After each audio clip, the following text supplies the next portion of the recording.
샬롬, 4월 7일 이슬기도에 오신 여러분 환영합니다. 네, 우리 암송하고 시작하도록 하겠습니다. 오직 사랑 안에서 참된 것을 하여 범사에 그에게까지 자랄지라. 그는 머리니 곧 그리스도라. 한 번 더 하겠습니다.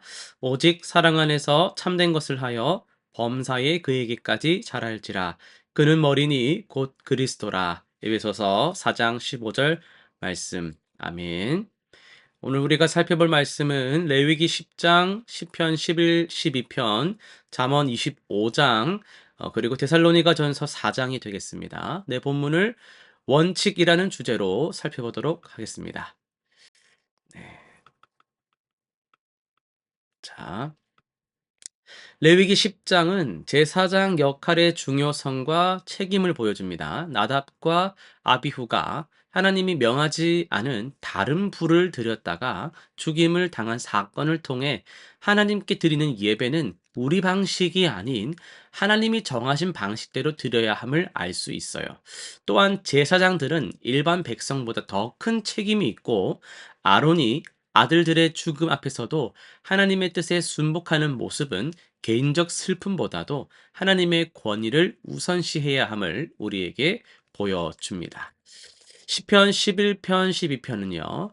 하나님의 통치 원칙을 보여주고 있습니다. 시편 11편에서 다윗은 악한 상황 속에서도 하나님이 의인과 악인을 공의롭게 시험하시고 판단하신다는 확신을 표현합니다. 12편에서는 사람들의 거짓말과 아첨이 만연한 이 세상에서도 하나님의 말씀은 순전하고 신실하다고 강조해요. 결국 하나님은 의인들을 보호하시고 악인들을 심판하시는 공의로운 통치자라는 믿음이 드러난다고 할 수 있겠습니다. 잠언 25장은요, 인간관계에서의 지혜를 다루고 있는데요. 말을 너무 많이 하거나 감정을 제어하지 못하는 것의 위험성을 경고하면서 적절한 절제의 중요성을 가르칩니다. 또한 왕과 같은 권위자에 대한 적절한 존중과 예의를 강조하고 있어요. 그리고 충성된 사자나 적절한 때에 주는 조언의 가치를 높이 평가하며 지혜로운 말과 신실한 마음이 인간관계에서 얼마나 귀중한지를 알려준다라고 할 수가 있겠습니다. 오늘도 데살로니가 말씀을 좀 더 살펴보려고 하는데요. 참된 성도의 삶이란 무엇인가를 함께 나누려고 합니다. 어, 바울이 데살로니가 교회에 보낸 이 편지는 신앙생활의 핵심 원칙들이 담겨 있습니다. 세상은 끊임없이 변화하고 있지만 하나님의 백성으로서 우리가 붙들어야 할 진리는 변하지는 않습니다. 1절부터 8절까지는 하나님을 기쁘시게 하는 삶에 대해서 말씀하고 있습니다. 바울은 편지를 시작하면서 하나님을 기쁘시게 하는 법에 대해 말하고 있어요.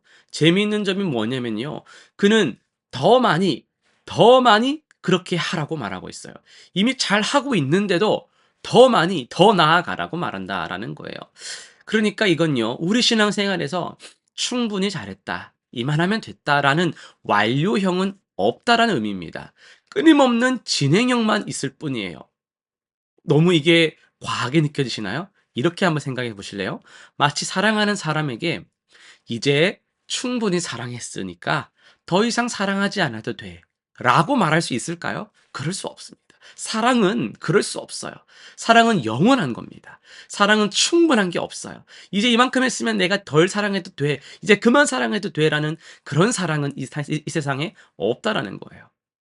특별히 바울은 성결한 삶을 강조하고 있습니다. 왜 그럴까요? 세상은 우리의 몸을 단순한 도구나 쾌락의 수단으로 보는 건데요. 하나님은 우리 몸을 성령의 전으로 보시는 거예요. 여러분의 몸은 하나님이 거하시는 성전입니다. 이것을 기억한다면 우리의 선택이 달라지지 않겠습니까? 이어지는 9절부터 12절에서는요. 조용한 삶의 능력을 이야기하고 있습니다. 바울은 조용히 자기 일을 하고 자기 손으로 일하라 이렇게 권면합니다. 언뜻 들으면 뭐 이게 특별한 거야, 평범한 조언 같아 보일 수 있어요. 그러나 이것은 혁명적인 메시지입니다. 우리는 어떤 세상에 살고 있습니까? 자기 일을 드러내고 더 크게, 더 화려하게 살아야 그래야 좀 눈에 띄고 인정받는 알아주는 세상을 우리는 살고 있어요. SNS는요, 우리의 일상을 전시장으로 만들었고, 조용한 삶은요, 마치 실패한 삶처럼 여겨지는 그런 세상을 우리는 살고 있습니다. 그러나 성경은 정반대를 얘기합니다. 조용히 자기 일에 충실하고 자신의 손으로 정직하게 일하는 삶이 오히려 하나님의 방식이라고 말이죠. 예수님도 30년간 몫으로 조용히 사셨습니다. 세상의 기준으로는요, 너무도 평범한 그 시간이었지만요, 사실은 하나님의 뜻을 이루는 거룩한 시간이었다라는 거예요. 마지막으로 13절에서 18절까지는요, 소망 가운데 사는 삶을 말씀합니다. 바울은 주님의 재림에 대한 소망을 이야기합니다. 초대교회 성도들은 예수님이 곧 오실 것이라 기대했지만 그 전에 일부 성도들이 죽자 혼란스러워한 거예요. 오신다고 했는데 이제 주변 지인들, 지체들이 막 진짜 이제 막 죽는 거예요. 나이가 들고 병들어서. 근데 바울의 대답은 분명합니다. 우리는 소망 없는 자들과 같지 않다라는 거예요. 죽음이 끝이 아니라는 겁니다. 주님은 반드시 다시 오셔서 모든 것을 회복시키실 것이라고 말씀합니다. 이 소망은 단순한 위로의 말이 아닙니다. 달래주는 그 정도 말이 아니에요. 이 소망이 지금 우리의 현재를 변화시키는 거예요. 다가오고 있는 임박한 육체의 죽음을 더 이상 두려워하지 않게 하고 영원의 관점에서 오늘을 해석하고 살아가게 하는 겁니다. 내일 주님이 오신다면 무엇을 오늘 해야 될지를 한번 생각해 보시면 좋겠습니다. 테살로니가 교회 성도들에게 보낸 바울의 권면은 오늘 우리에게도 똑같이 적용됩니다. 하나님을 기쁘시게 하는 성결한 삶, 조용히 자기 일에 충실한 삶, 그리고 소망 가운데 사는 삶. 이것이 참된 성도의 모습입니다.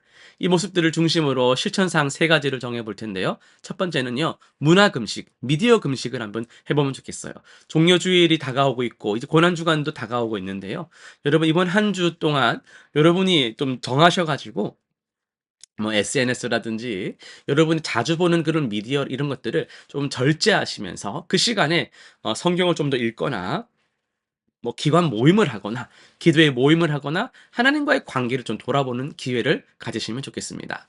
두 번째는 일상의 성화인데요. 매일 아침 일어나서 내 몸은 성령의 전입니다. 오늘도 내 몸은 성령의 전입니다. 이렇게 고백하면서 하루 동안의 모든 결정을 이 렌즈로 바라보는 그런 하루 되시면 좋겠습니다. 세 번째는 조용한 섬김입니다. 아무도 모르게 누군가를 위해 선한 일을 하고 절대 이것을 막 SNS에 올리거나 다른 사람에게 내가 뭐 좀 해줬어 이런 식으로 굳이 흘려서 말하지 않고 하나님 앞에서 조용한 섬김을 해보시면 어떨까요? 기도 제목 세 가지 정해 보겠습니다. 첫 번째, 성결한 삶을 위해 기도합시다. 주님, 제 몸이 성령의 전임을 기억하며 살게 해주세요. 세상의 가치관이 아니라 세상의 그런 쾌락의 도구가 아니라 하나님의 기준으로 선택하는 지혜를 주세요. 이렇게 기도하면 좋겠고요. 두 번째는 조용한 삶의 능력을 위해서 기도합시다. 하나님, 화려하고 주목받는 일이 아니라도 제게 맡겨진 일에 충실하게 성실하게 일하게 해주세요. 일상의 작은 일에서도 주님의 영광을 드러내게 해주세요. 세 번째는요, 소망 가운데 사는 삶을 위해서 기도합시다. 주님, 이 세상이 전부가 아님을 기억하게 해주세요. 주님의 재림을 기다리는 소망으로 오늘의 제 삶과 삶의 선택을 우선순위를 결정하게 해주세요. 이렇게 기도하며 나아가는 모든 성도님들 되시기를 간절히 기도합니다. 기도하고 마치겠습니다. 거룩하신 하나님 아버지, 오늘도 우리에게 새 하루를 허락하심에 감사드립니다. 오늘 하루를 살아가면서 우리의 몸이 성령의 전임을 기억하게 하시고 이 세상의 가치관이 아니라 하나님의 기준으로 선택하는 그런 지혜를 우리에게 부어 주옵소서. 조용한 그런 시간들을 통하여서 조용한 삶의 능력을 경험하게 하시고 소망 가운데 사는 삶을 향해 나아가는 모든 성도님들 되게 하여 주옵소서. 감사드리며 예수님의 이름으로 기도드립니다. 아멘.